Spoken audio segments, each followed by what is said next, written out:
அவருடைய நாமங்களை எல்லாம் சொல்லி அவரை துதியுங்கள். கைத்தாளத்தோடும் மத்தாளத்தோடும் அவரை துதியுங்கள். தாவீது சொல்லுகிறார், நடனமாடி நான் கர்த்தரை என்ன செய்வேன், சோத்தரிப்பேன் என்று சொல்லுகிறார். அதுக்காக டான்ஸ் ஆடலாம் அப்படின்னு சொல்லல. நம்முடைய இயக்கங்கள், சரீரத்தினுடைய இயக்கங்கள் எல்லாம் ஆண்டவருக்காக அர்ப்பணிக்கப்படணும் அப்படின்னு அர்த்தம். அதனால தான் கைகளை தட்டி நாம் ஆண்டவரை நாம் என்ன செய்ய போகிறோம், துதிக்க போகிறோம். நாம் யாரை துதிக்க வேண்டும் என்று நினைத்திருக்கிறோமோ அந்த இயேசு உங்கள் மத்தியிலே இறங்கி வந்திருக்கிறார். அல்லேலூயா, அல்லேலூயா. அந்த இயேசுவை நாம் இப்பொழுது துதிக்க போகிறோம். நம்ம எல்லாரும் எழுந்திருந்து கர்த்தருடைய நாமத்தை நாம் ஒரு சில நிமிடங்கள் மகிமைப்படுத்தி கர்த்தருடைய செய்திக்காக நாம் கடந்து செல்ல போகிறோம். சின்ன பிள்ளைங்க அங்கேயும் ஓடக்கூடாதுமா, அமைதியா இருங்க. தேவன் துதிக்கிற நேரம், கடவுள் மத்தியில பிரகாசமாய் இறங்குகிற நேரம். ஸ்மைலிஸ்டர் கொஞ்சம் முன்னாடி வாங்க. கர்த்தர் நாம் எல்லாரும் ஒரு மனமாய் நாங்க முன்னாடி பாட்டு படிக்கிறவங்க மட்டும்தான் பாட்டு படிக்கணும், நாங்க மட்டும்தான் கர்த்தரை துதிக்கணும் இல்லை, நம்ம எல்லாரும் சேர்ந்து துதிக்க போகிறோம். அல்லேலூயா. நம் தேவனை அப்படி ஒரு மனமாய் நாம் துதிக்கும் பொழுது நிச்சயமாகவே கர்த்தருடைய நாமத்தினாலே இந்த நாளிலே உங்களுடைய நோய்கள், பேய்கள், வியாதிகள் எல்லாவற்றையும் ஆண்டவர் சுகமாக்கி ஒரு அற்புதத்தை உங்களுக்கு செய்ய வல்லவராய் இருக்கிறார். எங்களோடு சேர்ந்து நன்றாக கரங்களை தட்டி கர்த்தருடைய நாமத்தை மகிமைப்படுத்தும்.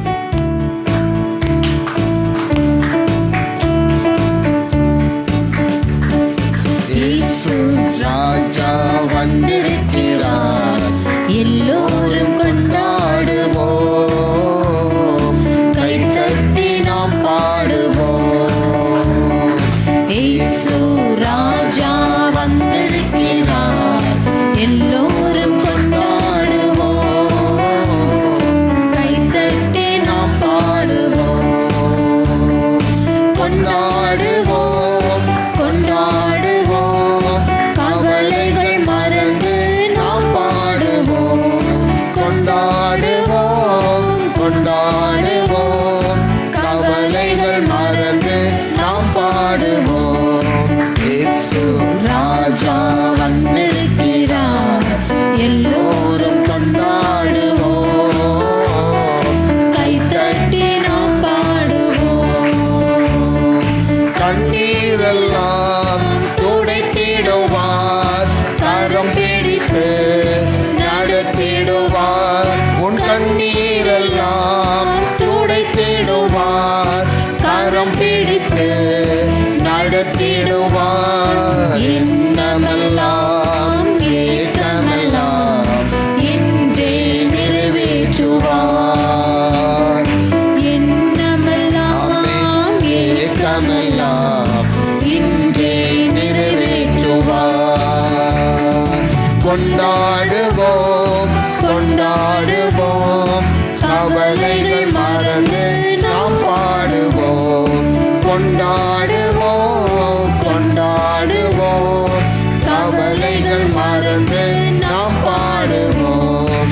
நோய்கள் எல்லாம் நீக்கிடுவார், நொடி பொழுதே சுகம் தருவார். நோய்கள் எல்லாம் நீக்கிடுவார், நொடி பொழுதே சுகம் தருவார். பேய்கள் எல்லாம் நடுநடுங்கும் பெரியவர் திருமுன்னே.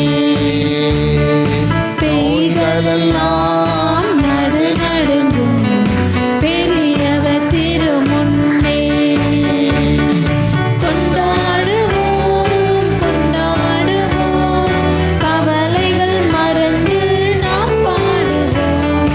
கொண்டாடுவோம், கொண்டாடுவோம், கவலைகள் மறந்து நாம் பாடுவோம்.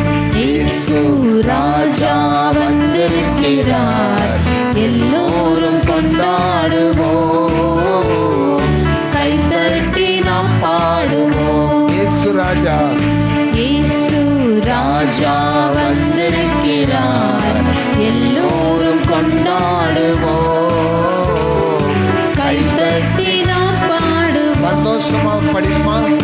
கொண்டாடுவோம், கொண்டாடுவோம், கவலைகள் மறந்து நாம் பாடுவோம். கொண்டாடுவோம், கொண்டாடுவோம், கவலைகள் மறந்து மறந்து நாம் பாடுவோம், கொண்டாடுவோம், கொண்டாடுவோம். கவலைகள் மறந்து நாம் பாடுவோம். அல்லேலூயா, அல்லேலூயா. சரி, நான் ஒரு கேள்வி கேட்கிறேன். நீங்க கவலையை மறந்து ஆண்டவரை துதிச்சீங்களா? கவலையோடு ஆண்டவரை துதிச்சீங்களா? கவலையை மறந்து ஆண்டவரை துதிச்சவங்களுக்கும் கர்த்தருடைய ஆசீர்வாதம் உண்டு. கவலையோடு ஆண்டவரை துதிச்சவங்களுக்கு கவலையிலிருந்து விடுதலை உண்டு. அல்லேலூயா. எப்படியாய் நம்ம ஆண்டவரை என்ன செய்யணும்? துதிக்கணும். பைபிள் சொல்லுது, கர்த்தருக்குள் எப்பொழுதும் சந்தோஷமா இருங்கள். எந்த பிரச்சனை வந்தாலும் சந்தோஷமா இருங்கள்.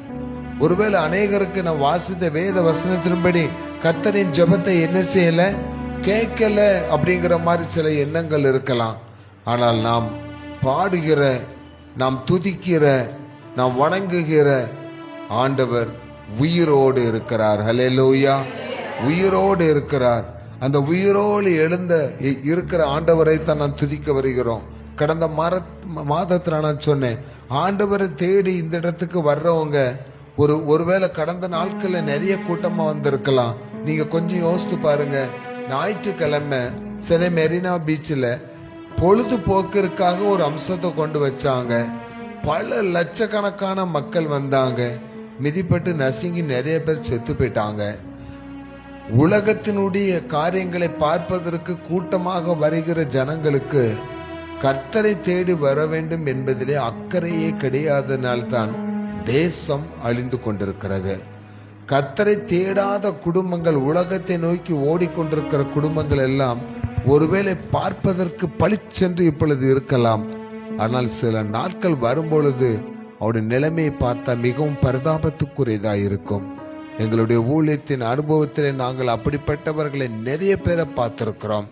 ஆனால் நீங்கள் பாக்கியவான்கள். ஹல்லேலூயா. உண்மையிலே நீங்கள் பாக்கியவான்கள்.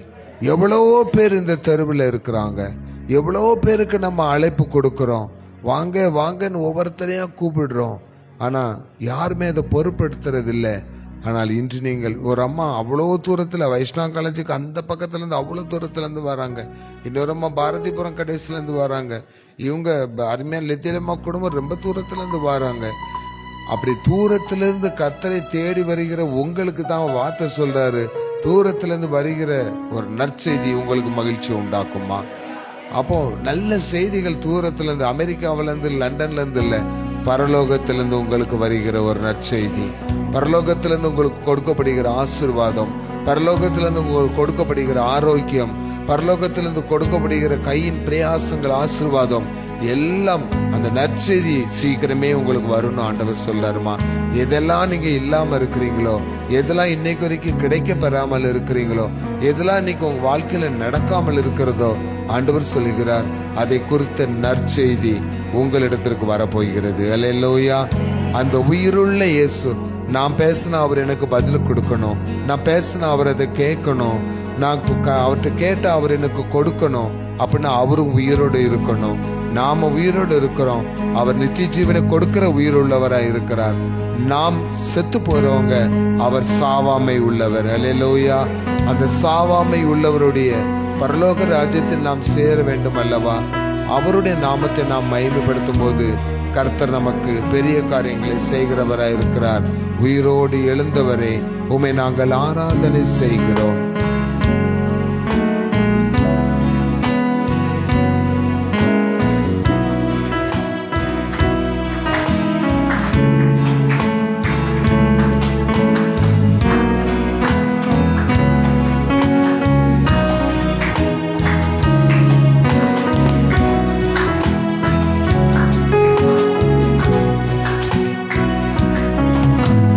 உயிரோடு எழுந்தவரே,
கர்த்தர் நம் சரீரங்களை பலப்படுத்தும்படி உங்கள் மனதில் இப்போது ஓடிக்கொண்டிருக்கிற பிரச்சனைகள், இன்னும் கொஞ்ச நேரத்துல நீங்க சந்திக்க வேண்ட போகிற குடும்பத்தினுடைய காரியங்கள், விடை தெரியாமல் இருக்கிற காரியங்கள், நீங்கள் எதிர்பார்த்து கொண்டிருக்கிற காரியங்கள் எல்லாவற்றிற்கும் ஒரு வார்த்தையை தேவன் தம்முடைய வார்த்தை மூலமாக கொடுக்கும்படி நாம் ஒப்பு கொடுத்து ஜெபிக்க போகிறோம்.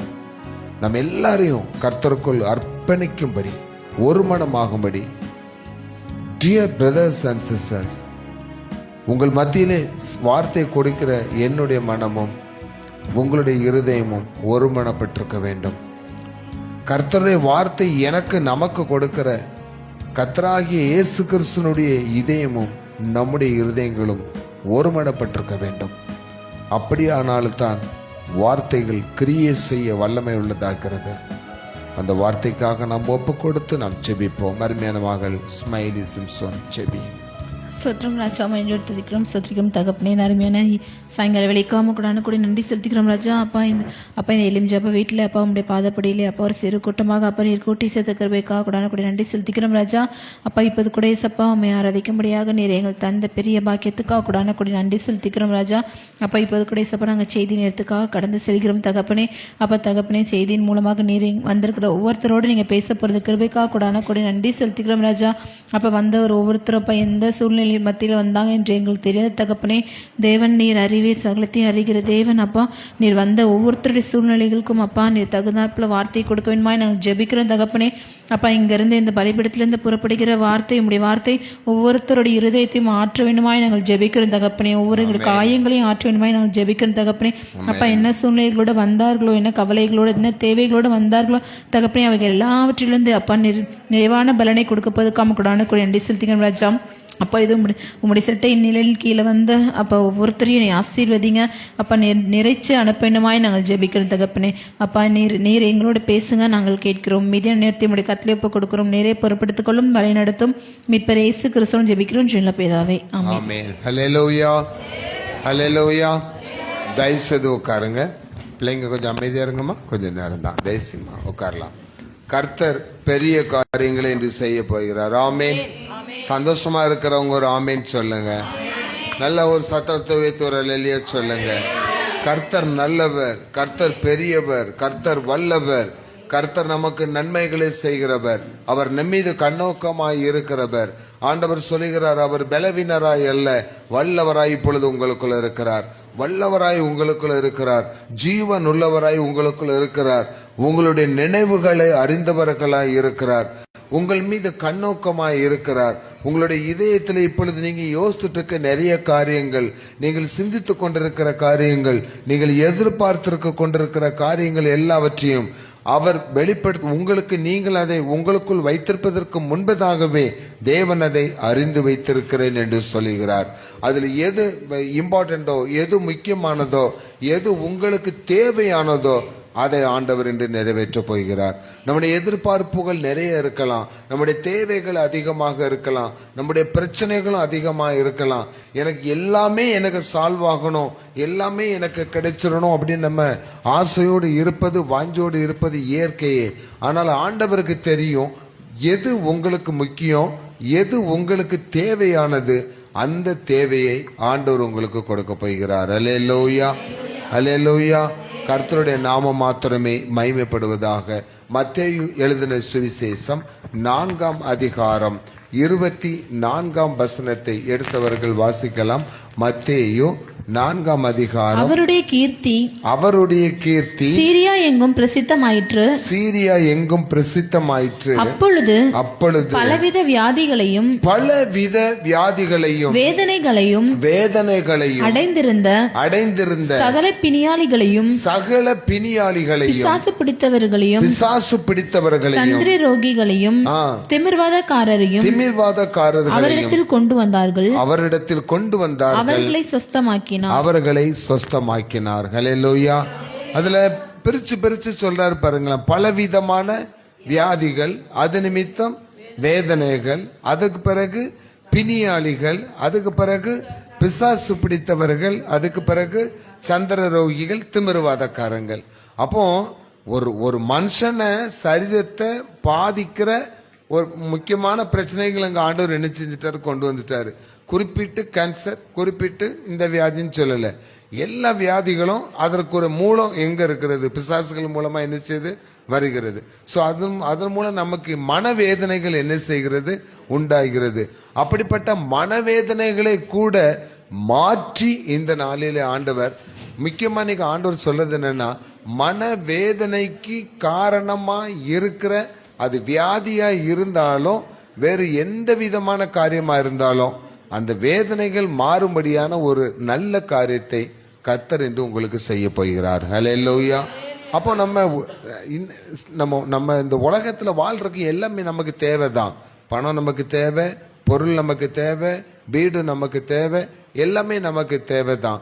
அந்த தேவைகளை சந்திப்பதற்கு நம்ம எந்த ரூட்ல போறோங்கிறது தான் முக்கியம். லஞ்சம் வாங்குறவன் பெரிய பணக்காரன் என்ன செஞ்சிருவான், மாறிடுவான். ஆனா லஞ்சம் வாங்கின பிறகு அவன் வீட்டுல நிம்மதியா இருப்பான்னு நினைக்கீங்களா?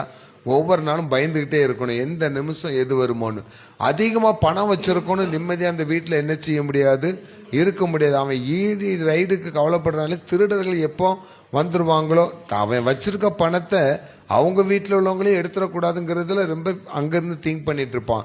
அப்போ அளவுக்கு அதிகமா நம்மகிட்ட எல்லாமே சேர சேர வேதனைகள் தான் நமக்கு அதிகமா என்ன செய்கிறது, வருகிறது.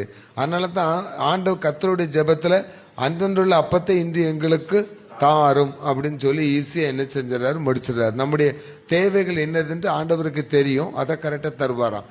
இன்னைக்கு ஆண்டவர் சொல்றது பாருங்கன்னா, வேதனை அடைந்தவர்கள், வேதனையால் இருக்கிற மக்களுக்கு ஆண்டவர் இந்த நாளிலே என்னென்ன வேதனைகள் இருக்கிறது, அந்த வேதனைகளிலிருந்து ஆண்டவர் விடுதலை கொடுக்க வல்லவராய் இருக்கிறார். 7ஆம் சங்கீதம் 14ஆம் வசனத்தை வாசித்து பாருங்க. சங்கீதம் 7:14. இதோ அவன் அக்கிரமத்தை பெற, இதோ அவன் அக்கிரமத்தை பெற கற்ப வேதனைப்படுகிறான், கற்ப வேதனைப்படுகிறான், தீவினையை கற்பந்தரித்து, தீவினையை கற்பந்தரித்து, பொய்யை பெறுகிறான், பொய்யை. அவன் எதற்கு வேதனைப்படுறான்னா, அக்கிரமத்தினால அவனுக்கு வேதனை என்ன செய்கிறது, வருகிறது. அக்கிரமம்னா என்ன அப்படின்னு நிறைய பேர் சொல்லவே மாட்டான். அவன் செய்யறது அவனுக்கு நியாயமா தெரியும். கடந்த நாள்ல நாங்க எம்ஜிஆர் நகருக்கு ஊழியத்துக்கு போயிட்டு ரிட்டர்ன் வரும்போது ஒரு கொஞ்சம் வயசு பையன்தான் ஏருக்கு மறக்கா ஸ்கூட்டியில் என்ன செஞ்சான், குறுக்க வாரான். டிரைவர் வண்டியை நிறுத்திட்டு சத்தம் போடுறாரு, தம்பி பார்த்து போப்போ அப்படின்னு சொல்றாரு. அதுக்கு அவன் சண்டைக்கு நின்னான் பாருங்க. டிரைவர்கிட்ட வண்டியை கொண்டு குறுக்க விட்டுட்டு பயங்கரமா பேசுறான். அதே சின்ன ரோடு. என் ஒய்ஃப் தான் என்ன அங்கே என்ன சண்டை நடக்குன்னு பாருங்கன்னு சொன்னாரு. கீழே இறங்கி போனா ஒரு ரீசனும் கிடையாது, வண்டியை குறுக்க விட்டுட்டான்.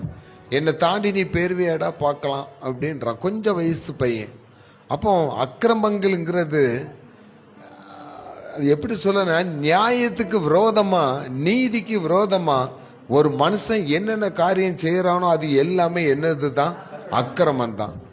பைபிள் சொல்லுது, அக்கிரம சிந்தைக்காரர்களை என்னை விட்டு அகன்று போங்கள். என் இதயத்தில் அக்கிரம சிந்தை இருக்குமானால் கர்த்தரின் ஜெபத்தை என்ன செய்ய மாட்டார், கேட்க மாட்டார். துன்மார்க்கனுக்கு அழிவு என்ன செய்யும், வரும். அவனுடைய முடிவில் அவன் சமாதானமே கிடையாது அப்படின்னு வேதம் அழகா சொல்லுகிறது. அப்ப இந்த அக்கிரமத்தின் சிந்தை நமக்கு பாவத்தை என்ன செய்கிறது, உண்டு பண்ணுகிறது. இந்த பாவம் எந்த ரூபத்திலையும் நம்மகிட்ட வரலாம் சிஸ்டர். இப்ப பாருங்களேன், அருமையான அவனோட அரண்மனையிலிருந்து நேபுகாத் நேச்சார் பார்த்துட்டு இருக்கிறான். கீழே ஒரு சின்ன திராட்சை தோட்டம், நாபாலுடைய திராட்சை தோட்டம் ஒன்று இருக்குது. அவன் அது மேல ஆசைப்படுறான், அது அந்த இடத்து மேல ஆசைப்பட்டான். அதனுடைய முடிவு என்ன ஆச்சு பாருங்க. இவன் கொடுக்க மாட்டாங்கன்னு சொன்ன உடனே ஏசபேல் என்ன செய்யற, ஆளையை என்ன செஞ்சிரு, காலி பண்ணிரு. ஒரு சின்ன தோட்டத்துக்காக அவன் மனசுல தோன்றின எண்ணம் என்னதுன்னா, அக்கிரம சிந்தை கொலையா முடிஞ்சது. ஆபேல் காயினுடைய காணிக்கைய 2 பேரும் காணிக்கை வைக்கிறாங்க. ஆபேலுடைய காணிக்கை ஆண்டவர் என்ன செய்தார், ஏற்றுக்கொண்டு அவன் சரியான முறையில வைக்கிறான். இவன் அக்கிரமத்தோட ஏமாற்றி கொண்டு வைக்கிறான், நிராகரிக்கப்பட்டது. ஆனா அதனோட முடிவு என்ன ஆகுது, ஆபேலை அவன் என்ன செய்கிறான், கொலை செய்கிறான். தாவீதினுடைய மனதுல அவன் அபிஷேகம் பண்ணப்பட்டாலும் அக்கிரம சிந்தை அவனுக்குள்ள இருந்தனால தான் பத்சேபாள் மேல அவன் என்ன செய்யறான், அடுத்தவன் மனைவி மீது என்ன செய்கிறான், ஆசைப்படுகிறான். அதனுடைய முடிவு உரியாவை என்ன செய்கிறான், அவன் கொலை செய்கிறான். அப்போ அக்கிரமங்கிறது கண்ணின் இச்சைகளினாலும் வருகிறது, காதுகள் நம்ம கேட்கறதுனாலும் என்ன செய்கிறது வருகிறது, நம்முடைய வாயின் வார்த்தைகளிலிருந்து என்ன செய்கிறது அக்கிரமம் வருகிறது. அதனாலதான் அக்கிரம சிந்தைக்காரரே அப்படின்னு பைபிள் சொல்லுது. இப்போ இந்த அக்கிரமத்தை சுமக்கிறவனுடைய வாழ்க்கை அவன் எதுக்கான்?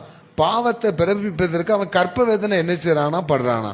தப்ப செருக்கு ரொம்ப ஸ்ட்ரெயின் பண்ணி என்ன செய்ய வேண்டியது இருக்குது செய்யறான், ரொம்ப கஷ்டப்பட்டு செஞ்சு.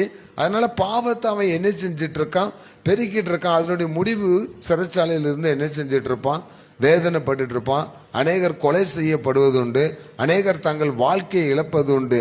அப்ப இந்த அக்கிரம சிந்தை நம்மகிட்ட இருக்குமானால் வேதனைகள் நமக்கு என்ன செய்கிறது, பெருகுகிறது. அடுத்தாற்போல பாருங்க, நீதிமொழிகள் 23ஆம் அதிகாரம் 27ஆம் வசனத்தை 29ஆம் வசனத்தை வாசித்து பாருங்க. நீதிமொழிகள் 23:29. ஐயோ யாருக்கு வேதனை, யாருக்கு வேதனை, யாருக்கு துக்கம், யாருக்கு துக்கம், யாருக்கு சண்டைகள், யாருக்கு சண்டைகள், யாருக்கு புலம்பல், யாருக்கு புலம்பல், யாருக்கு காரணமில்லாத யாருக்கு காயங்கள், காரணமில்லாத காயங்கள், யாருக்கு ரத்தம் கலங்கின கண்கள், யாருக்கு ரத்தம் கலங்கின கண்கள். வாசிமா. மதுபானம் இருக்கும் இடத்திலே, மதுபானம் இருக்கும் இடத்திலே தங்கி தரிப்பவர்களுக்கும், தங்கி தரிப்பவர்கள் கலப்புள்ள சாராயத்தை, கலப்புள்ள சாராயத்தை நாடுகிறவர்களுக்கும் தானே. கொஞ்சம் கவனிங்கம்மா. இன்னைக்கு அநேக குடும்பங்கள் அழிந்து கொண்டிருப்பதற்கு காரணம் என்ன? மதுபானம். ஏசாயாவில சொல்லப்பட்டிருக்கு, அதிகாலமே எழுந்திருந்து சாராயத்தை நோக்கி ஓடுகிறவனுக்கு ஐயோ அப்படின்னு சொல்லியிருக்கு. கலப்புள்ள சாராயத்தை நாடி தேடி ஓடுகிறவர்களுக்கு உபத்திரங்கள் என்ன செய்கிறது, வருகிறது. அவன் மட்டும் வேதனைப்பட்ட பரவாயில்ல, குடும்பமே என்ன செய்கிறது, வேதனைக்குள்ளாகிறது. இன்னைக்கு காலமே ஒரு நியூஸ் பாத்தீங்கன்னா, ஃப்ரெண்டா சேர்ந்து தான் குடிக்க போறானுங்க. ஒருத்தனை சண்டை வந்தனா அவன் இவன் என்ன செஞ்சிடறான், கொலை பண்ணிடுறான். அப்ப குடிச்ச உடனே ஒரு மனுஷனுக்குள்ள மிருக குணம் என்ன செய்கிறது, வருகிறது. எதை சொன்னாலும் அவன் என்ன செய்ய மாட்டான், ஏற்றுக்கொள்ள மாட்டான். குடிகாரனுக்கு சண்டை போட்டு அவனை 4 சாத்துனா கூட அவன் அதை பெருசா எடுக்க போறதில்ல. குடிகாரன் பேச்சு விடிஞ்சா போச்சு. காலமே தூங்கி எந்திரிச்சுன்னு அவனுக்கு நேத்து என்ன நடந்துங்கிறதே அவனுக்கு தெரியாது. காரணம் இல்லாத காயங்கள். அழகா பைபிள் சொல்லுது, யாருக்கு காரணம் இல்லாத காயங்கள். அவனுக்கு அடிச்சாலும் அவனுக்கு சொரணை இல்லை. பின்னாடி உள்ள வசனங்கள் சொல்லுது, அவன் திட்டினாலும் அவனுக்கு சொரணை இல்லை. காரணம் உள்ள இருக்கிறது என்னதான், அது ஒரு பயங்கரமான மதுபானம் இருக்கிறது. அது அவனுக்கு வேதனையை பின்னாடி என்ன செய்கிறது, உண்டாக்குகிறது. அப்ப இன்னைக்கு தேசத்துல ஃபுல்லா குடிக்கிறவங்க எண்ணிக்கை வர வர பெருகிட்டு போகுது. அரசாங்கம் அதை ஒரு சாதனையா சொல்லுது. இப்ப தீபாவளி வரப்போகுது. தீபாவளி முடிஞ்ச அடுத்த நாள் பாருங்க, எல்லா பேப்பர்லும் நியூஸ் இருக்கும், இந்த வருஷம் தீபாவளிக்கு கடந்த வருஷ தீபாவளியை விட 10 கோடி ரூபாய்க்கு அதிகமாக டாஸ்மாக்ல வியாபாரம் என்ன செஞ்சிருக்கு, இருக்கிறது. அப்போ ஒரு அரசாங்கம், ஒரு தமிழ்நாட்டில் உள்ள அரசாங்கம் இருந்தாலும் எந்த அரசாங்கம் இருந்தாலும் எத்தனையோ கோடிக்கணக்கான ஜனங்களை சாராயத்தின் மூலம் என்ன செய்து கொண்டிருக்கிறது, அழித்து கொண்டிருக்கிறது. இந்த அழிவுக்கு காரணமான இந்த அரசாங்கம் மாற்றப்பட வேண்டுமா? அப்படி நம்ம ஜெபிக்க வேண்டியதில்லை. குடிகாரர்கள் மனம் திரும்பினாலே அரசாங்கம் வேறு காரியங்களை சிந்திக்க ஆரம்பிச்சிடும். நீ எத்தனை சாராய கடை வேணாலும் திறந்துக்கோ, குடிக்கிறதுக்கு ஒத்துரு இல்லைன்னா எத்தனை நாள் கடை நடத்த முடியும்? அப்போ நம்ம யாருக்காக ஜெபிப்போம்னா, இப்படிப்பட்ட அக்கிரமக்காரர்களினால் குடும்பங்கள் வேதனைப்பட்டு அழிந்து கொண்டிருக்கிற குடும்பங்கள் மனம் திரும்பணும். மதுபானத்திற்கு அடிமையா இருக்கவங்க என்ன செய்யணும், மனம் திரும்பணும்.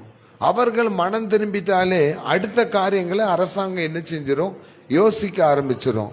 இன்னைக்கு சின்ன பிள்ளைங்க ஸ்கூல்ல +1 +2 படிக்கிற பையங்க கூட போதை மருந்துக்கு என்ன செஞ்சிருக்காங்க, அடிமையாயிருக்காங்க. பெற்றோர் எல்லா ரயில்வே ஸ்டேஷனிலுமே பூ விற்கிறவங்க எல்லாருமே கீழே பிளாக்ல என்ன செய்யறாங்க, கஞ்சா போன்ற பொருட்களை விற்கிறாங்கன்னு பரவலா பேசப்படுகிறது. யாரு கஞ்சா, ஒரு சின்ன பையன் 17 வயசு பையன் போதை மாத்திரை கொண்டு என்ன செஞ்சிடறான், சப்ளை பண்ணி சாக்லேட் மாதிரியே தான் இருக்குதான் கொடுத்து என்ன செய்யறான், காசு சம்பாதிக்கிறான். அப்போ அந்த எவ்வளவு பயங்கரமா சாத்தான் நம்முடைய மக்களை இந்த மதுபானத்தினால் கெடுத்திருக்கிறான் என்பதை சிந்தித்து பாருங்கள். அப்ப மதுபானம் எங்க இருக்கிறதோ அந்த வீட்டிற்கு வேதனைகள் என்ன செய்கிறது, வருகிறது. மதுபானத்துக்கு அடிமையானவன் குடும்பங்கள் வேதனைக்கு அடிமையாகி இருக்கிறது. மதுபானத்தை அதிகமா குடிக்கிறவன் வியாதிக்கு என்ன செய்கிறான், அடிமையாகிறான். மதுபானம் அதிகமாக இருக்கிற இடத்துல கடன் பிரச்சனைகள் அதிகமாக என்ன செய்கிறது, வருகிறது. அதனுடைய முடிவு அந்த குடும்பத்திற்கு துக்கமே. ஒருத்தர் அப்போ ஒரு மனைவி சொல்றாங்க, என் வீட்டுக்காரர் 24 மணி நேரம் குடிக்கிறாரு, எல்லாமோ இதுவரைக்கும் நாங்க பேசி பார்த்துட்டோம், முடியல பாஸ்டர். அவர் இருக்கிறத விட இப்ப நாங்க ஊழியத்து போயிருக்க இடத்துல அந்த எம்ஜிஆர் நகர்ல ஒரு அம்மா சொல்றாங்க, நீங்க எங்களுக்கு வேற எதுக்காகவும் ஜெபம் பண்ண வேண்டாம், என் பிள்ளைகளுக்கெல்லாம் ஜெபம் பண்ண வேண்டாம், என் புருஷன் செத்தா போதும், அதுக்காக கொஞ்சம் என்ன செய்யுங்க, ஜெபம் பண்ணுங்க. அவரால் எங்க பிள்ளைகள்லாம் வேதனையில் என்ன செய்கிறது, வாடுகிறது. அப்போ பாவம் பெருகிற இடத்துல கிருபைகள் பெருகணும்னா பாவம் மன்னிப்புக்குரிய ரட்சிப்பு அந்த இடத்துல என்ன செய்யணும், இருக்கணும். அந்த ரட்சிப்பை கொடுக்கிறவர் தான் கர்த்தராகிய இயேசு கிறிஸ்து. அப்ப இயேசு கிறிஸ்து இன்னைக்கு இந்த மதுபானத்தினால் பாதிக்கப்பட்டிருக்க குடும்பங்களுக்கு ரட்சிப்பை உண்டு பண்ண போகிறார். அல்லேலூயா. அந்த குடிகார ஆவிகள் எல்லாம் அந்த குடும்பங்களை விட்டு என்ன செய்யணும், வெளியேற்றப்படணும். அதுக்காக நம்ம ஊக்கமா என்ன செய்யணும், ஜெபிக்கணும். அடுத்தபடியாக நாகூம் தீர்க்கதரிசியின் புஸ்தகம் 2ஆம் அதிகாரம் 10ஆம் வசனத்தை வாசித்து பாருங்க. நாகூம் 2ஆம் அதிகாரம் 10ஆம் வசனம். அவள் வெறுமையும் வெளியும் பாழுமாவாள், மனம் கரைந்து போகிறது, மனம் கரைந்து போகிறது, முழங்கால்கள் தள்ளாடுகிறது, முழங்கால்கள் தள்ளாடுகிறது, எல்லா இடுப்புகளிலும் எல்லாருடைய இடுப்புகளிலும் மிகுந்த வேதனை உண்டு, மிகுந்த வேதனை உண்டு. எல்லாருடைய முகங்களும் கருகி போகிறது, கருகி போகிறது. அடுத்தப்பட சொல்றாரு பாருங்களேன், எல்லாருடைய இடுப்புகளிலும் வேதனைகள் உண்டு, எல்லாருடைய முழங்காலம் என்ன செய்கிறதா, தள்ளாடுகிறது. அவ்வளோ பலவீனம். அதுக்கு மேல உள்ள வசனத்தை வாசனை அது வேற மாதிரி தரிசனத்துல வருது. ஆனா இப்போ நம்முடைய மக்கள் மத்தியில நான் சொல்றேன், நிறைய பேருக்கு முழங்கால தான் பலவீனம் என்ன செய்யுது, இருக்குது. நிறைய பேருக்கு இடுப்பு வலிகள் என்ன செய்கிறது, இருக்கிறது. இப்படி எலும்பு சம்பந்தமான வியாதிகள் நிறைய இருக்கிறது. எல்லாருடைய முகம் அதனால எப்படி இருக்குதான், தீஞ்சு போச்சு, கருகி போய் இருக்கிறதா. ஏன்னா இது ரொம்ப கஷ்டமான ஒரு டிசீஸ் பார்த்துருங்க. இப்போ சாயந்தரம் பிரேயருக்கு வந்தாங்களே அந்த அம்மா அதான் சொன்னாங்க, ஒரு சைடு ஃபுல்லாக என்ன செஞ்சுட்டு போகுது, நரம்பு என்ன செய்ய மாட்டேங்குது, ஒர்க் பண்ண மாட்டேங்குது. அதுக்காக நாங்கள் அது என்னது அக்குபஞ்சர் எடுக்கிறதுக்காக வந்தோம். ஆனால் வரும்போது பாஸ்டர் வீட்டில் போய் ப்ரேயர் பண்ணலான்னு வந்தோம். இங்கே வந்த உடனே எனக்கு அந்த பெயின் இல்லை, ஒரு மகிமையா இருக்குதுன்னு சொன்னாங்க. ஜெபம் பண்ணி அனுப்பி இருக்குது. அவங்களுக்கு அடுத்து நம்ம ஜெபம் பண்ணோம். பிரியமானவர்களே, அப்போ இப்படிப்பட்ட வியாதிகள், நரம்பு சம்பந்தப்பட்ட வியாதிகள், நான் கடைசியில் இதுக்கெல்லாம் ரீசன் சொல்றேன், அப்படி சம்பந்தப்பட்ட வியாதிகள் இருந்தாலும் வீட்டில் வேதனைகள் என்ன செய்யுது, வருது. இப்போ ஒரு மனைவி அப்படி இருக்கிறா, இல்லாட்டி ஒரு கணவர் நடக்க முடியாம இருக்கிறாரு, இடுப்பு வலி அப்படின்னு நிறைய பேர் பிரச்சனை இருக்காங்கன்னா ஆஸ்பத்திரி நோக்கி நம்ம என்ன செஞ்சுட்டு இருக்கோம், ஓடிட்டு இருக்கோம். இப்போ உள்ள ட்ரீட்மெண்ட்லாம் பார்த்தீங்கன்னா எதுக்கு போனாலும் முதல்ல அவங்க ஆப்ரேஷனை குறித்து தான் என்ன செய்யறாங்க, பேசுறாங்க. ஒரு சின்ன மேட்டருக்கு நீங்க போனா கூட உடனே இது ஒரு சர்ஜரி பண்ணா என்ன செஞ்சிடும், சரியாயிரும் இப்படின்னு சொல்லி இந்த எலும்பு சம்மந்தப்பட்ட போனா அதுக்கு ஒரு போல்டர் நட்டை போட்டு என்னத்தையும் அதை ஆப்ரேஷன் பண்ணி ஒழுங்கா இருக்க எலும்பையும் வெட்டி எடுத்து இன்னொரு எலும்பை கொடுத்து ஜாயின் பண்றேன்னு சொல்லி அவனுக்கு ஒரு அமௌண்ட் வச்சிருப்பான். அந்த அமௌண்ட்டை கரெக்ஷன் பண்ற வரைக்கும் ஏதாவது பண்ணிடுறாங்க. ஆனா வேதம் சொல்லுகிறது, உங்கள் எலும்புகளை உயிரடை செய்கிறவர் ஆண்டவர், நம்முடைய எலும்புகளை உயிரடை செய்கிறவர். என்னுடைய ஆவியை நான் உள்ளே என்ன செய்வேன், வைப்பேன், அப்பொழுது உங்கள் எலும்புகள் என்ன செய்யும், உயிரடையும் என்று ஆண்டவர் சொல்லியிருக்கிறார். அப்போ நம்மளை பலப்படுத்துகிற ஆண்டவர் நம்மோடு என்ன செய்கிறார், இருக்கிறார். அடுத்தப்பல ஒரு காரியத்தை சொல்றேன் பாருங்களேன். 1 தீமோத்தேயு 6ஆம் அதிகாரம் 10ஆம் வசனத்தை எடுத்து வாசித்து பாருங்க. 1 தீமோத்தேயு 6ஆம் அதிகாரம். பண ஆசை எல்லா தீமைக்கும் வேறாய் இருக்கிறது, எல்லா தீமைக்கும் வேறாய் இருக்கிறது. சிலர் அதை இச்சித்து விசுவாசத்தை விட்டு வழுவி அநேக வேதனைகளினாலே தங்களை உருவ குத்தி கொண்டிருக்கிறார்கள். அடுத்த வேதனை எங்கிருந்து வருதா, பண ஆசைனால என்ன செய்கிறது, வருகிறது. இன்னைக்கு பண ஆசைத்தான சிஸ்டர் உலகத்துல ரொம்ப முக்கியமா இருக்கு. யாரா இருந்தாலும் குறுகிய காலத்துல எவ்வளவு அதிகமா பணத்தை சம்பாதிக்கணுமோ அதை சம்பாதிச்சு ஃபியூச்சருக்கு நம்ம என்னென்ன வேணும் அப்படிங்கறதெல்லாம் என்ன செஞ்சிடறாங்க, இப்பவுமே பிளான் பண்ணி செய்றாங்க. சிலரை பாத்தீங்கன்னா இப்ப ரொம்ப லேட்டஸ்டா என்னன்னா, கல்யாணத்துக்கு பேசுறாங்க, இன்னாருக்கு பேசி முடிச்சிடுறாங்க, குடும்பத்துல பேசி முடிச்சிடுறாங்க. ஆனா கல்யாணம் எப்போ பண்றாங்கன்னா 6 மாசம் கழிச்சு என்ன செய்யறாங்க, கல்யாணம் பண்றாங்க. ஏன்னு கேட்டாச்சுன்னா இவங்க 2 பேரும் சம்பாதிச்சு இவங்களுக்குன்னு சொந்த வீடு வாங்கி இவங்களுக்குன்னு சொந்த கார் வாங்கி கல்யாணம் முடிஞ்ச பிறகு எங்க போயிடணும்? இவங்க தனியா அந்த வீட்டில் போய் என்ன செய்யணும்? குடியிருக்கணும். தாய் தகப்பனை விட்டு என்ன செஞ்சிடணும்? பிரிஞ்சு போயிடணும். அவ்வளோ அப்பா அம்மா மேல பாசம் அந்த பிள்ளைகளுக்கு. ஆனா அவங்க சம்பாதிச்சு வாங்குறது எப்படி வாங்குறாங்கன்னா எல்லாமே கடன்ல தான் என்ன செய்யறாங்க? வாங்குறாங்க. கல்யாணத்துக்கு முன்னாடி எப்படி தீர்மானிக்காங்கன்னா உனக்கு எவ்வளவு சம்பளம், எனக்கு எவ்வளவு சம்பளம். இப்ப நம்ம ஒரு வீடு ஹவுசிங் போர்டில் லோன் போட்டு ஒரு வீடு வாங்கினா வீட்டுக்கு தேவையானதுல வாங்கினா இஎம்ஐல எவ்வளவு பணம் போகும், மீதி வச்சு நம்ம என்ன செய்யலாம்? சாப்பிடலாம்னு சொல்லிட்டு வீடு வாங்குறவன் 20 வருஷத்துல வாங்குறான். அப்ப சொந்த வீட்டுல 20 வருஷம் அவன் கடனாளியா தான். இனிமே சின்ன பிள்ளைங்க வெளியே போக கூடாது. 20 வருஷம் அந்த வீட்டுல கடனாளியா தான் என்ன செஞ்சிட்டு இருக்கான்? இருந்துட்டு இருக்கான். டாக்குமெண்ட் இது எங்க வீடுன்னு சொல்லுவான். டாக்குமெண்ட் எங்க இருக்கும்? பேங்க்ல இருக்கும். இப்ப பேங்க்காரன் தான் அந்த வீட்டுக்கு சொந்தக்காரன். வெளியே சும்மா பேத்திட்டு அலைய வேண்டியதான் எங்களுக்கு வீடு இருக்கு அப்படின்னு. கார் வாங்குறோம். கார் வாங்கினா அது டியூ கட்டி முடிக்கிறதுக்கு 4 வருஷம் ஆச்சுன்னா அந்த கார் யாருக்கு சொந்தம்? பேங்க்குக்கு தான் சொந்தம், நமக்கு சொந்தம் கிடையாது. நகை கடையில போய் சீட்டு போட்டு நகை வாங்கினாலும் அந்த பணத்தை கட்டுற வரைக்கும் தான் நகை நமக்கு சொந்தம். இல்லாட்டி அதுவும் ஒரு நாள் பறி போயிடும். அப்போ ஒண்ணுமே நமக்கு நிரந்தரம் இல்லாம எல்லாம் எனக்கு நிரந்தரமானதுன்னு சொல்லி பண ஆசையினால, சம்பாத்தியத்தின் ஆசையினால தங்களை தாங்களே உருவ குத்தி கொண்டு வேதனை அடைகிறார்கள். பைபிள் சொல்லுது, இப்படிப்பட்ட தீமைகளை விட்டு நீ விலகி என்ன செய்? ஓடிரு. இருப்பதை கொண்டு திருப்தியை வாழ என்ன செய்து கொள்? கற்றுக்கொள். நீங்க 3 வெரைட்டிஸ் பார்க்கணும் சிஸ்டர். முதல்ல பிளாட்ஃபார்ம்ல வசிக்கிறவங்க, ரயில்வே ஸ்டேஷன்ல வசிக்கிறவங்க, அவங்களுடைய வாழ்க்கையை கொஞ்சம் பாருங்களேன். காலமே 5 மணிக்கு நம்ம ரயில்வே ஸ்டேஷனுக்கு போனா நமக்கு முன்னாடி அவங்க குளிச்சுட்டு அவங்க வேலையை பார்க்கறதுக்கு ரெடி ஆயிடுறாங்க. நீங்க கோயம்பேடு பஸ் ஸ்டாண்ட்ல போய் பாத்தீங்கன்னா முந்திலாம் அப்படிதான். 5 மணிக்கு கோயம்பேடு பஸ் ஸ்டாண்ட்ல இருந்தானா நைட்டு 11 மணிக்கு போனா பஸ் ஸ்டாண்டு ஃபுல்லா இழுத்து மூடி எல்லாம் குடும்பமா தூங்கிட்டு இருப்பாங்க. 5 மணிக்கு அதே பஸ் ஸ்டாண்டுக்கு போனா எந்திரிச்சு குளிச்சுட்டு என்ன செஞ்சிருவாங்க? அவரவர் வேலைக்கு பிறகு அவங்கவுங்க தயாராகி போயிடுறாங்க. அந்த பஸ் ஸ்டாண்டு தான் அவங்களுக்கு குடும்பமாவே இருக்கு. அவங்க அதை குறித்து கவலைப்படுறதும் கிடையாது. அங்க உள்ளவங்களுக்கும் கல்யாணம் நடக்குது, அங்க உள்ளவங்களுக்கும் பிள்ளைகள் பிறக்கிறது, அங்கேயும் சந்ததி பெருக்கம் என்ன செஞ்சிட்டு இருக்கு? அதிகமாயிட்டு இருக்குது. இது ஒரு குரூப். இன்னொரு குரூப் பாருங்க, ரயில்வே ஸ்டேஷன்ல இருக்காங்க, மரத்தடியில கூடாரம் போட்டிருக்காங்க, அவங்க வேலையில அது பாட்டு செஞ்சுட்டு அவ்வாட்டு போயிட்டே இருக்காங்க. இன்னொரு குரூப் தான் நம்மள மாதிரி குரூப். இருப்பதை கொண்டு திருப்தியா பார்க்காம ஒரு வீடை பார்த்தோன்னா இதே மாதிரி வீடு நம்ம என்ன செய்யணும்? வாங்கணும். சொந்தமா ஏற்கனவே ஒரு கார் இருக்கும், முன்னாடி போற காரை பார்த்தோன்னா இதே மாதிரி ஒரு கார் ஒன்று என்ன செய்யணும்? வாங்கணும். இந்த வீட்டில் ஒரு நல்ல ஃப்ரிட்ஜ் இருக்கும், ஃப்ரெண்டு வீட்டுக்கு போகும்போது அங்கே வேற ஒரு ஃப்ரிட்ஜை பார்த்தோன்னே இந்த மாதிரி ஃப்ரிட்ஜ் ஒன்று நமக்கு என்ன செஞ்சிடணும்? வாங்கிடணும். இப்படி ஒன்றை பார்த்து ஆசைப்பட்டு பண ஆசையினால தங்களை தாங்களே என்ன செய்யறாங்களாம்? உருவ குத்தி கொள்கிறாருன்னா ஒவ்வொரு மாசமும் பணம் வருமானம் வரும்போது இதுக்கு கொடுக்கவா அதுக்கு கொடுக்கவான்னு பிச்சு கொடுக்குறீங்க பார்த்தீங்களா?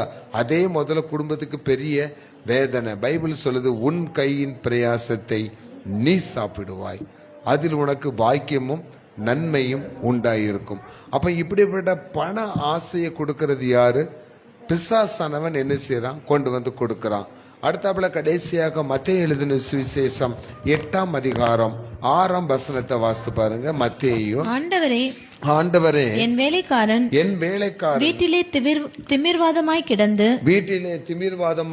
கொடிய வேதனைப்படுகிறான். அதற்கு இயேசு நான் வந்து அவனை சுஸ்தமாக்குவேன் என்றார். 100க்கு அதிபதி பிரதியுத்தரமாக, ஆண்டவரே நீர் என் வீட்டுக்குள் பிரவேசிக்க நான் பாத்திரன் அல்ல. ஒரு வார்த்தை மாத்திரம் சொல்லும், அப்பொழுது என் வேலைக்காரன் சுஸ்தமாவான். அடுத்தாப்புல அழகா சொல்லப்பட்டிருக்கு, என் வீட்டு வேலைக்காரன் திமிர்வாதம் என்கிற வியாதியினால் மிகுந்த வேதனை என்ன செஞ்சிட்டு இருக்கான்? பட்டுட்டு இருக்கான். திமிர்வாதங்கிறது முடக்குதலின் ஒரு ஆவி. எல்லாத்தையுமே என்ன செஞ்சிடும்? முடைக்கிறோம். அவ்வளவுதான். திமிர்வாதம் வந்தாச்சுன்னா அவன் எந்திரிச்சு பாத்ரூம் கூட என்ன செய்ய முடியாது, போக முடியாது. அப்படிப்பட்ட ஒரு மோசமான இக்கட்ட. ஹார்ட் பீட் நல்லா இருக்கும், பிரீத்திங் நல்லா இருக்கும், எல்லாமே நல்லா இருக்கும். ஆனா உடம்பு மட்டும் என்ன செய்யாது? கை கால் விழுந்து எது இயங்கணுமோ அது என்ன செய்யாது? இயங்காது. அப்ப அப்படிப்பட்ட ஒரு மோசமான சூழ்நிலையில் இருந்த ஒருத்தனை தான் அவன் வந்து சொல்றான், இந்த மாதிரி வியாதியா இருக்கிறான் அப்படின்னு. ஆண்டவர் சொல்றாரு, நான் வந்து அவனை குணமாக்குவேன். ஹல்லேலூயா. நான் வந்து அவனை குணமாக்குவேன். முதல்ல மத்தேயு 4ஆம் அதிகாரத்துல வாசித்தோம். அவர்கள் இப்படிப்பட்ட வியாதிகள் எல்லாரும் எங்க வந்தாங்க? ஆண்டவர் இடத்துல கொண்டு வந்தாங்க. பேஷண்ட கொண்டு வந்தாங்க. அவர்களுக்கு ஆண்டவர் சுகத்தை கொடுத்தார். இப்ப ஆண்டவர் சொல்றாரு, நானே வந்து உங்களுக்கு என்ன செய்ய போகிறேன்? சுகத்தை கொடுக்க போகிறேன். இந்த நாள்ல ஆண்டவர் அதான் சொல்றாரு, நான் வந்து உங்களுக்கு சுகத்தை கொடுக்க போறேன். ஆனா அவன் சொல்றான், நீங்க ஒரு வார்த்தை சொன்னாலே போதும் ஆண்டவரே அப்படின்னு சொல்றான். ஆண்டவர் வந்து சுகத்தை கொடுப்பார். தேடி வருகிறவர்களுக்கும் சுகத்தை கொடுப்பார். நீங்க தூரத்தில் இருந்தா வார்த்தையின் மூலமும் என்ன செய்வார்? சுகத்தை கொடுக்க வல்லவராய் என்ன செய்கிறார்? இருக்கிறார். அவர் வார்த்தையில வசனம் சொல்லுகிறது, அவர் தமது வசனத்தை அனுப்பி அவர்களை குணமாக்கி அழிவி நின்று அவர்களை என்ன செய்கிறார்? மீட்டெடுக்கிறார். ஒரு வார்த்தை சொல்லும் கர்த்தாவே, என் வாழ்க்கை எல்லாம் செழிப்பாகுமே. ஒரு வார்த்தை சொல்லும் கர்த்தாவே, எங்கள் வாழ்க்கை எல்லாம் செழிப்பாகுமே. ஒரு வார்த்தை சொல்லும் கர்த்தாவே, உன் வார்த்தையிலே சுகம், உன் வார்த்தையிலே மதுரம், உன் வார்த்தையிலே எல்லாம் சந்தோஷம். உன் வார்த்தையிலே சுகம், உன் வார்த்தையிலே மதுரம், உன் வார்த்தையிலே எல்லாம் சந்தோஷம். ஒரு வார்த்தை, ஒரு வார்த்தை சொல்லும் கர்த்தாவே, எங்க வாழ்க்கை எல்லாம் செழிப்பாகுமே. ஒரு வார்த்தை சொல்லும் கர்த்தாவே, பாவ சாப நோய்கள் எல்லாம் பனித்துளி போல் மறைந்து போகுமே. பாவ சாப நோய்கள் எல்லாம் பனித்துளி போல் மறைந்து போகுமே. துன்பம் நீங்கிடும், இன்பம் ஓங்கிடும். துன்பம் நீங்கிடும், இன்பம் நோங்கிடும். ஒரு வார்த்தை சொன்னால் போதுமே, ஒரு வார்த்தை சொன்னால் போதுமே. உங்க வார்த்தையிலே சுகம், வார்த்தையிலே மதுரம், உங்க வார்த்தையிலே எல்லாம் சந்தோஷம். உங்க வார்த்தையிலே சுகம், வார்த்தையிலே மதுரம், வார்த்தையிலே எல்லாம் சந்தோஷம். ஒரு வார்த்தை சொல்லும் கர்த்தாவே, எங்க வாழ்க்கை எல்லாம் செழிப்பாகுமே. ஒரு வார்த்தை சொல்லும் கர்த்தாவே. அல்லேலூயா. 3 பாயிண்ட் தாங்க ஆண்டவர் சொன்னார். கொண்டு வந்தவர்களுக்கெல்லாம் ஆண்டவர் சுகத்தை கொடுத்தார். நானே வந்து உங்களுக்கு சுகத்தை கொடுப்பேன் என்று சொன்னார். கடைசியாக ஆண்டவர் சொல்லுகிறார், அப்போஸ்தலர் 3ஆம் அதிகாரம் 20ஆம் வசனத்தை வாசித்து பாருங்கள். உங்கள் பாவங்கள் நிவர்த்தி செய்யப்படும் பொருட்டு, உங்கள் பாவங்கள் நிவர்த்தி செய்யப்படும் பொருட்டு நீங்கள் மனம் திரும்பி குணப்படுங்கள். நீங்கள் மனம் திரும்பி குணப்படுங்கள்.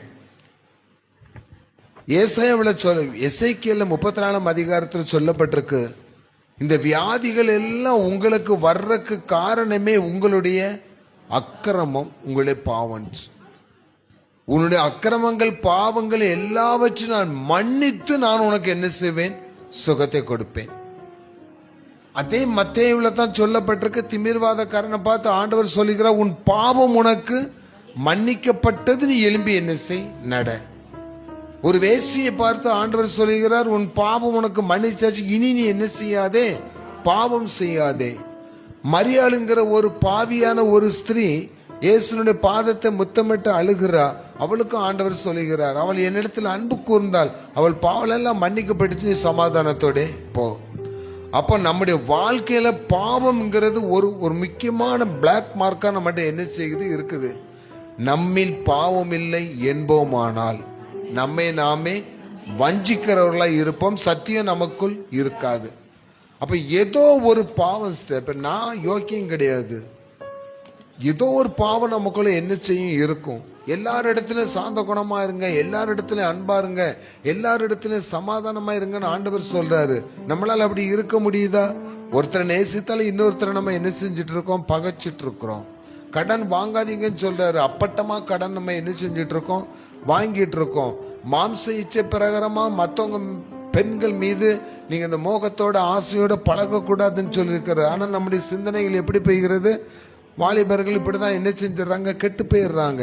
நிறைய பேருடைய வாழ்க்கை மாம்ச இச்சையினால அழிந்து போகிறது. அது பாவம் தெரியாம அந்த பாவத்தை என்ன செஞ்சிட்டு இருக்காங்க. குடிக்கிறது பாவம் தெரியாம டைம் பாசிங்கா நிறைய பேர் ஜாலி. இப்போ சென்னையில நடக்கிற கல்யாண வீடுகள்ல எது சிஸ்டர் ரொம்ப ஃபேமஸா இருக்குது? கல்யாணம் நிச்சயம் பண்ணி நாளைக்கு தாலி கட்டு, இன்னைக்கு நைட்டு மாப்பிள்ளை வீட்டுக்கு கல்யாணம் மண்டபத்துக்கு வந்தாங்கன்னா என்ன சொல்றான், மாப்பிள்ளை எங்களுக்கு 4 பாக்ஸ் என்ன செஞ்சிரு அரேஞ்ச் பண்ணிரு, 4 கேஸ் அரேஞ்ச் பண்ணிரு. ஒரு வீடு கிரகப்பிரவேசம் ஃப்ரெண்ட்ஸ் எல்லாம் வராங்கன்னா சொல்ல, மாப்பிள்ளை ஒரு 4 பாட்டில் எங்களுக்கு பார்ட்டி அரேஞ்ச் பண்ணுன்றான். ஆக சாராய வீட்டுக்கு மொய் வருது, கல்யாண வீட்டுக்கு மொய் வருதோ இல்லையோ, சாராயம் முதல்ல என்ன செஞ்சிருது வந்துருது. ராத்திரி ஃபுல்லா குடிச்சிட்டு என்ன செய்றானுங்க ஆடுறானுங்க. கிறிஸ்தவ கல்யாணம் இருந்தா பகல் ஃபுல்லா குடிச்சிட்டு ஆடுறானுங்க. சாயந்தரம் கோயில போய் ஏதெனில் ஆதிமனம் பாட்டை என்ன செஞ்சிடறானுங்க, படிச்சிடுறானுங்க.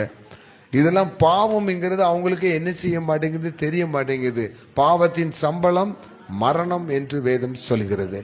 பிரியமானவர்களே, இப்படிப்பட்ட பாவங்களை விட்டு ஆண்டவர் சொல்கிறார், நீங்கள் மனம் திரும்பினால், பாவத்தை விட்டு மனம் திரும்பினால் சாபங்கள் உங்க குடும்பத்துல என்ன செய்யாது, இருக்காது. வேதனைகள் உங்களுக்கு வராது. மனம் திரும்பினால் ஆண்டவர் என்ன செய்கிறாராம்? எரேமியா 33 அதிகாரம் 8 வசனத்தை முதல்ல வாசிங்க. எரேமியா 33:8. அவர்கள் எனக்கு விரோதமாய் குற்றம் செய்த அவர்களுடைய எல்லா அக்கிரமங்களுக்கும் அவர்களை நீங்களாக்கி சுத்திகரித்து அவர்கள் எனக்கு விரோதமாய் குற்றம் செய்து எனக்கு விரோதமாய் துரோகம் பண்ணின அவர்களுடைய எல்லா அக்கிரமங்களையும் மன்னிப்பேன். ஒரு அல்லேலூயா சொல்லுங்களேன். ஆண்டவர் இன்னைக்கு நம்மளை பார்த்து சொல்றாரு, எனக்கு விரோதமாக நீங்கள் செய்த எல்லா விதமான பாவம், எல்லா விதமான அக்கிரமங்கள், எல்லா விதமான மீறுதல்கள் எல்லாவற்றும் முதல்ல நான் உங்களுக்கு என்ன செய்வேன், மன்னிப்பேன். நீ என்ன செய்ய, மனம் திரும்பு. இயேசுவண்டே பா. அவர் மனம் திரும்ப தான் சொல்லிட்டு இருக்கிறாரு. கடைசி வரைக்கும் உங்கள் ரட்சிப்புல நீங்க உறுதியா இருக்குன்னா மனம் திரும்பதில் நீங்க முதல்ல ஸ்ட்ராங்கா என்ன செய்யணும், இருக்கணும். இன்னைக்கு சபைகள்லாம் சரி, மற்ற இடங்கள்னாலும் சரி, சீக்கிரம் ஒரு மனுஷன் ஒரு சபைக்குள்ள வந்த உடனே எவ்வளவு சீக்கிரம் அவனுக்கு ஞானஸ்நானங்கிற பேர்ல ஒரு இதை கொடுக்கணுமோ கொடுத்து அவனை சபையில மெம்பரா மாத்தணுங்கிறதுல தான் அவ்வளவு இன்ட்ரெஸ்ட் எடுக்கப்படுதே தவிர அவன் பெயர் பரலோக ராஜ்யத்தில் எழுதப்பட வேண்டும் என்று அக்கறை காட்டுவது கிடையாது. அதுல அக்கறை, அப்படி ஒரு அக்கறை இருக்குமானால் இன்னைக்கு கிறிஸ்துவ சமுதாயம் பெரிய மறுமலர்ச்சிக்குள்ள என்ன செஞ்சிருக்கும், வந்திருக்கும். இஸ்ரவேல் தேசத்தை 9 நாடுகள் சுத்தி தாக்கியும் இஸ்ரவேல் தேசத்து மேல கை வைக்க முடியலன்னா அவர்கள் கர்த்தருக்கு பயந்தவர்கள்.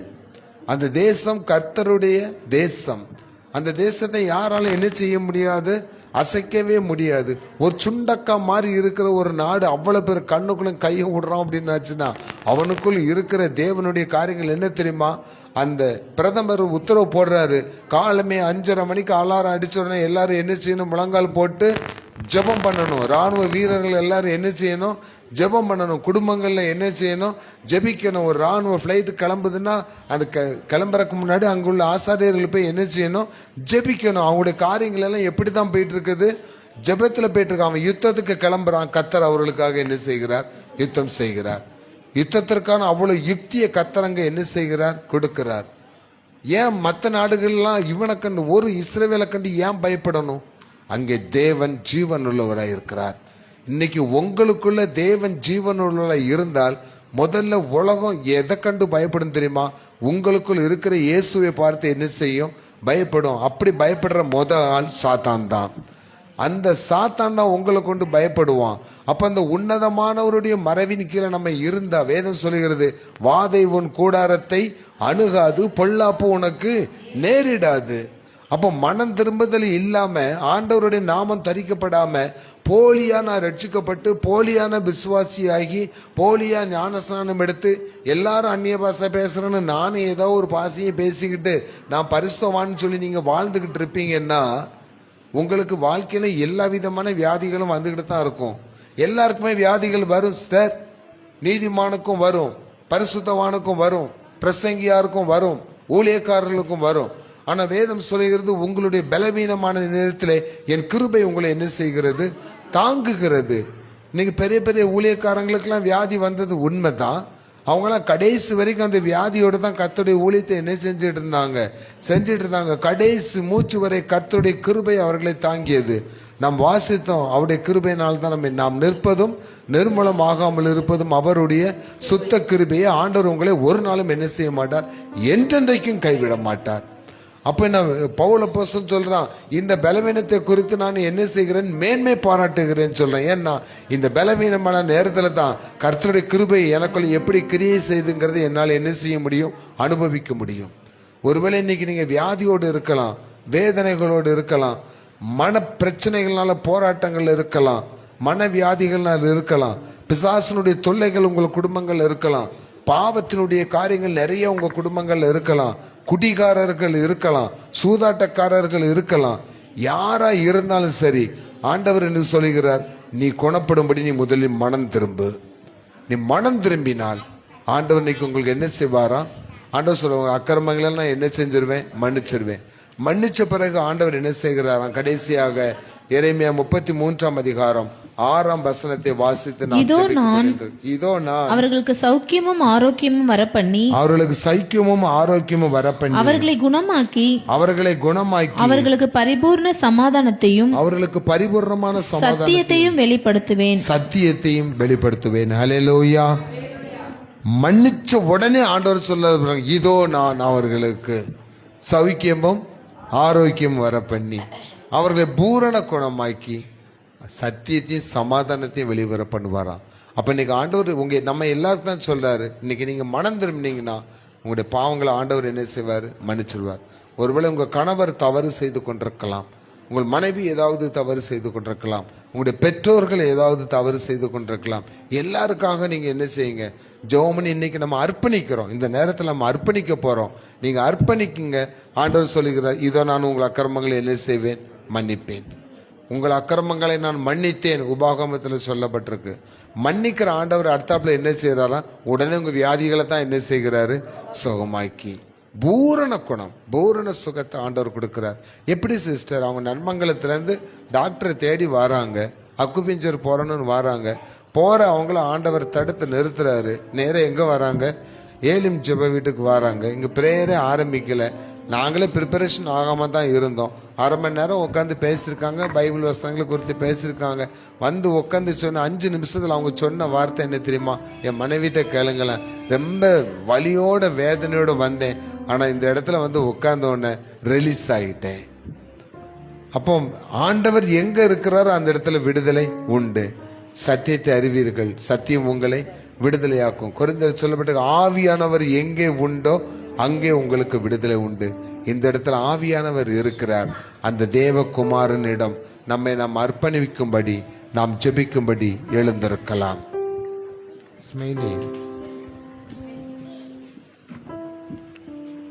எல்லாரும் எழுந்து நாம் அர்ப்பணிக்க போகிறோம். 249 பாப்பா. தேவகுமாரா, தேவகுமார். பிரியமானவர்களே, நீ உங்களுடைய வாழ்க்கைக்கு எப்படி இருக்கிறது, உங்கள் சரீரம் எப்படி இருக்கிறது, உன் கண் பார்வை எப்படி இருக்கிறது, உன் இடுப்பு எலும்புகள் எப்படி இருக்கிறது, உன் முழங்கால்கள் எப்படி இருக்கிறது, உன் இதயம் எப்படி இருக்கிறது, வேதனைகள் எந்த வழியில் வருகிறது, உங்களுக்கு கண்ணீர் ஏன் வருகிறது, நீங்கள் உங்களுடைய காரியங்களில் ஜெயத்தை பெற்றுக்கொள்ள முடியாமல் இருப்பதற்கு காரணம் என்ன, உங்களை சுற்றிலும் சத்துருக்கள் பெருகி கொண்டிருக்க காரணம் என்ன, எல்லாவற்றுக்கும் ஏதாவது ஒரு காரணம் இருக்க வேண்டும் என்று வேதம் சொல்லுகிறதே. ஒருவேளை இந்த நாளிலே நம்மில் பாவம் இருக்குமானால் பாவங்களை மன்னிக்கிற இயேசு கிறிஸ்துவின் இடத்திலே நாம் அர்ப்பணிப்போமா. தேவகுமாரா, தேவகுமாரா, நீங்க ஏற்றுக்கொள்ளுங்க ஆண்டவரே, என் கண்ணீரை துடைங்க ஆண்டவரே, என் வேதனைகளை மாற்றுங்க ஆண்டவரேன்னு சொல்லி ஒப்பு கொடுப்போமா. தேவகுமாரா, தேவகுமாரா, என்ன நினைச்சிடுங்க. தேவகுமாரா, தேவகுமாரா, கொஞ்சம் நினைச்சிடுங்க. தேவகுமாரா, தேவகுமாரா, என்ன நினைச்சிடுங்க. தேவகுமாரா, தேவகுமாரா, கொஞ்சம் நினைச்சிடுங்க. நீங்க நினைச்சா ஆசீர்வாதம் தான்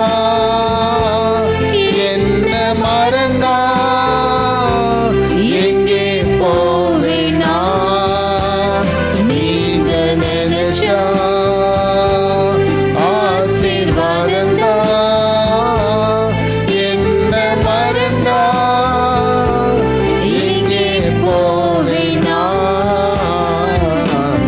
தேவகுமாரா தேவகுமாரா என்ன நினைச்சிடுங்க தேவகுமாரா தேவகுமாரா கொஞ்சம் நினைச்சிடுங்க உம்மை மறந்து வாழ்ந்தவள் நான் அது உமக்கே தெரியும் உம்மை மறுதலித்தவன் நான் இதை உலகே அறியும் உம்மை மறந்து வாழ்ந்தவன் நான் அது உமக்கே தெரியும் உம்மை மறுதலித்தவன் நான் இதை உலகே அறியும் உதவாத எண்ணில் நீர் உறவானி நீங்க இல்லாம என் பொழுது விடியாதே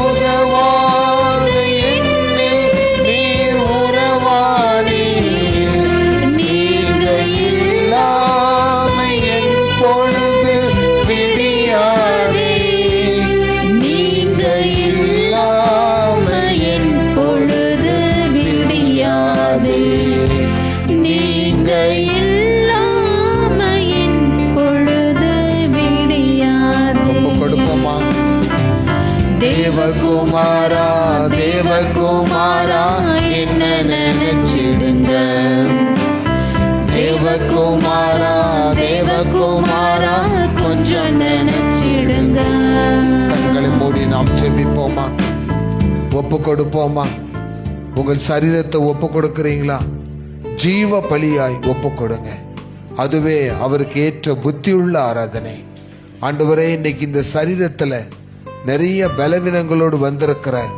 அருமையான தகப்பன்மாரை தாய்மாரை நீர் கண்ணோக்கி பாரும் இதை பார்த்து கொண்டிருக்கிற குடும்பங்களிலே எத்தனையோ பேர் பிசாசனுடைய கட்டுகளில் பிடிக்கப்பட்டிருக்கிறார்களப்பா அது நிமித்தம் அங்கே நிறைய வியாதிகள் இருக்கிறது ஆண்டவரே இன்னும் நிறைய பேர் கர்த்தருக்கு பிரியமில்லாத அக்கிரமங்களை செய்து சரீரங்களிலே வியாதிகளை சுமந்து கொண்டிருக்கிறார்கள் அப்பா ஏன் இந்த கஷ்டம் ஏன் இந்த கலக்கம் ஏன் இந்த துயரம் எதற்காக கண்ணீர் என்று அவர்களை அறியாமலே புலம்பிக் கொண்டிருக்கிறார்கள் அப்பா ஆண்டவரே இந்த நாளிலே நீர் கொடுத்த வார்த்தையின்படியே நீங்கள் சுகமாகும்படி மனம் திரும்புங்கள் என்று சொன்னீரப்பா இதோ இவர்களுடைய ஆவி ஆத்மா சரீரத்தை மாத்திரமல்ல இவருடைய இதயத்தையும் உம்முடைய கரத்தில் ஒப்பு கொடுக்கிறோம் இவருடைய இதயத்தில் என்னென்ன தீங்கான சிந்தனைகள் இருக்குமானால் உலகத்தின் காரியங்கள் இவர்களை சிறைப்படுத்தி வைத்திருக்குமானால் இயேசுவின் வல்லமுள்ள நாமத்தினாலே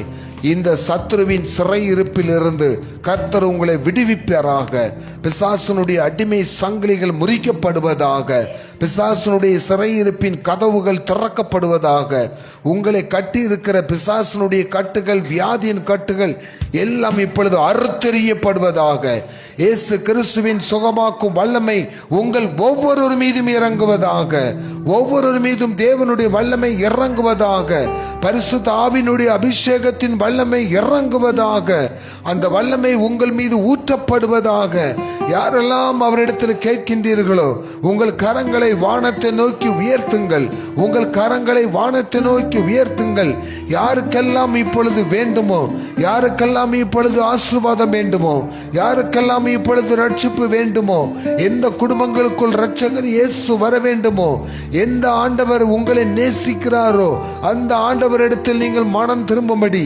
உங்கள் கரங்கள் உயர்த்தப்பட்ட கரங்களுடைய குடும்பங்கள் உயர்த்தப்பட்ட குடும்பங்களுக்கு சொந்தக்காரர்கள் இந்த குடும்பங்களிலே என்ன வேதனைகள் இருந்தாலும் ஆண்டவராக இயேசு தாமே அந்த வேதனைகளை மாற்றி ஒரு அற்புதத்தை செய்வீராக எலும்புகள் உயிரடையட்டும், நரம்புகள் உயிரடையட்டும், மாம்சங்கள் பலனடையட்டும், கண் பார்வைகள் தெளிவடையட்டும், கை கால்கள் செயல்படட்டும். ஆண்டவரே, கேன்சர் வியாதிகள் ஒளிந்து போகட்டும், கிட்னி வியாதிகள் மறைந்து போகட்டும், கிட்னி கற்கள் அப்படியே கரைந்து போகட்டும், குடலில் இருக்கிற பிரச்சனைகள் மாறட்டும், தலையில் இருக்கிற பிரச்சனைகள் மாறட்டும், காதுகளில் இருக்கிற பிரச்சனைகள் மாறட்டும், காதுகளுக்குள்ள இருக்கிற வலிகள் மாறட்டும், காதுகளும் ஜவ்வுகளுக்குள்ள இருக்கிற வேதனைகள் மாறட்டும். இயேசுவின் நாமத்தினாலே தலை வலிகள் மாறட்டும், இயேசுவின் நாமத்தினாலே நரம்புகளுக்குள் இருக்கிற சிக்கல்கள் மாறட்டும், இயேசுவின் நாமத்தினாலே இந்த வியாதிகளிலிருந்து வேதனைகளிலிருந்து விடுதலை பெறும்படி வந்திருக்கிற இந்த மக்களை கர்த்தர் தொடுவீராக. அதே போன்ற ஆண்டவரே, இந்த மக்கள் செய்கிற வேலைகள் ஒவ்வொன்றிலும், கையின் பிரயாசங்கள் ஒவ்வொன்றிலும் இன்று முதல் கர்த்தருடைய வலதுகரம் நீட்டப்படுவதாக, கர்த்தரின் வலதுகரம் நீட்டப்படுவதாக. நீ கையிட்டு செய்யும் எல்லா வேலைகளிலும், நீ கையிட்டு செய்யும் எல்லா வேலைகளிலும், நீ கையிட்டு செய்யும் எல்லா வேலைகளிலும் ஆசீர்வாதத்தை கட்டளையிடுவேன், ஆசீர்வாதத்தை கட்டளையிடுவேன் என்று ஆண்டவர் சொல்லுகிறீரப்பா. நீ சங்கீதத்தில் சொல்லப்பட்டிருக்கிறது போல பின் வரும் சந்ததிக்கு, உங்களுக்கு பின்வரும் உங்களுடைய சந்ததியை நான் பெருக பண்ணி நான் அவர்களை ஆசீர்வதிப்பேன் என்று சொல்லியிருக்கிறீரப்பா. அப்படியே இந்த நாளிலும் கூட சந்ததி பாக்கியத்திற்காக காத்திருக்கிற பிள்ளைகளுக்கு சந்ததி பாக்கியத்தை கொடுத்து அவர்களை பெருக பண்ணுகிறீர் ஆண்டவரே, பெருக பண்ணுகிறீர். அதற்காக நாங்கள் நன்றி செலுத்துகிறோம். தடைப்பட்டு போன திருமண காரியங்களை, குடும்ப வாழ்க்கையை பெற முடியாமல் இருக்கிற அருமையான கர்த்தருடைய சகோதர சகோதரிகளுக்கு திருமண வாழ்க்கையை கர்த்தர் உயிர்ப்பித்து கொடுப்பீராக.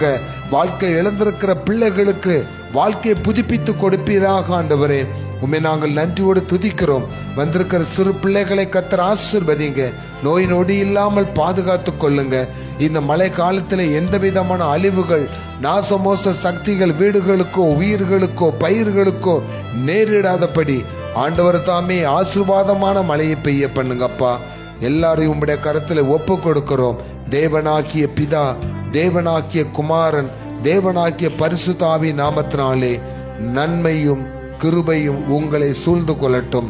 அவர் உங்கள் அக்கிரமங்களை எல்லாம் மன்னித்து, உங்கள் நோய்களை எல்லாம் குணமாக்கி, உங்கள் பிராணனை அழிவுக்கு விலைக்கு மீட்டு, நன்மையினாலும் கிருபையினாலும் உங்களை முடிசூட்டுவாராக. இயேசுவின் நாமத்தில் ஜெபிக்கிறோம் நல்ல பிதாவே, ஆமேன். எல்லாரும் சேர்ந்து சொல்லுவோம்மா. என் ஆத்துமாவே கர்த்தரை சோத்திரி, என் முழு உள்ளமே பரிசுத்த நாமத்தை சோத்திரி. என் ஆத்துமாவே கர்த்தரை சோத்திரி, கர்த்தர் செய்த சகல உபகாரங்களையும் மறவாதே. ஆமேன், ஆமேன், ஆமேன்.